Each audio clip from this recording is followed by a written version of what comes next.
People who were in the mafia, what's your story? I am a reformed criminal. I can't excuse my old life, but in many ways, I feel I've made amends. I was never charged or arrested for my crimes because I decided to get out while I still could. After I joined the military, I did 2 tours in Iraq and 1 in Afghanistan. As a kid, I was heavily involved in martial arts. By the time I was 20, I was doing amateur mixed martial arts and cage fighting. I held 2 black belts. 1 in traditional Japanese jiu-jitsu and 1 Brazilian in jiu-jitsu. A lot of Asian guys came to the underground fights and they made money betting on me. They would buy me drinks and ask me to hang out with them. They were members of the Asian Boys gang, which at the time in LA, was the last gang you wanted to mess with. Eventually, one of them brought a Russian friend of his and offered me a job as a bouncer in a Russian-owned nightclub. It was rave-style trance music, full of all walks of life. It didn't take me long to figure out that the Russian dudes who ran the place were in the Russian mafia. They had some sort of partnership with the Asian Boys, who handled their muscle and ran the substance trade. I ended up trying X and loved it. Within a few months, I was dealing it. Soon, the Asian Boys came to me and explained that I was dealing on their turf.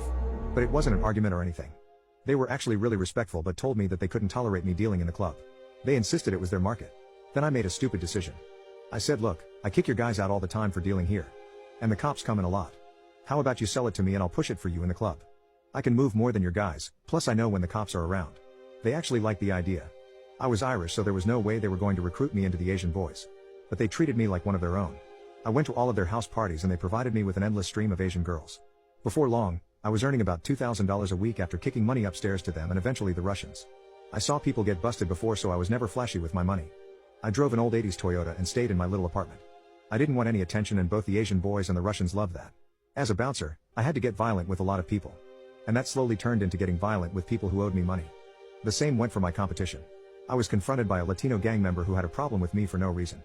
He made threats to me and put a lot of stuff out on the street about me. The Russians and the Asian Boys sat me down and said, look, you have to handle this. If he is talking about our operation here, then that's going to attract a lot of attention. We already knew there was a gang task force on the Asian Boys and that undercover cops were coming into the club. So I started using mules to do my deals to insulate myself. And they ended up doubling my business. Finally, a Latino gangster came to the club and got caught with a gun that he was trying to get in with. He went to jail that night, and while in the county jail, someone slit his throat. Not me or anyone I knew had anything to do with it. But the Russians and the Asian Boys thought I did. Sooner or later the Latino gangster was destined to talk trash to the wrong person. It was bound to happen. I let them think that I had it done because I didn't know what else to do. But I didn't say a word. That ended up gaining me a lot of credit and a lot of business opportunities came my way. All illegal, of course. But in the minds of the Asian Boys and the Russians, I was confirmed as one of them. I started up a parts carrying business that moved parts between factories during various stages of production. I was only 24 and making about $20,000 a month. One of the factories was, of course, owned by a Russian dude.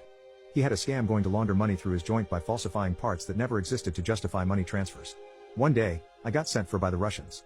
They wanted me to meet them at one of the clubs in the middle of the day, which was unusual. I was scared. But for the most part, I made money and I wasn't an idiot. So I knew they had no reason to harm me. When I got there was my main boss and 3 other guys I didn't know. They were all Italian. Not from New York, but Italy. They were members of 'Ndrangheta, the Italian mafia in Europe. They were hooked up with the New York mafia and wanted an X-Connect. They told me that their old source in Arizona had dried up. I didn't want to become their source for 2 reasons. First, if their original source dried up, then that meant they had heat on them. Second, I was afraid I would be getting into something that I couldn't get out of. I told them to wait a few days while I set something up. Here I was, now a 25-year-old kid, sitting across from real mafioso in their 40s and 50s. I went to the Asian Boys and asked them how much more X they could get me.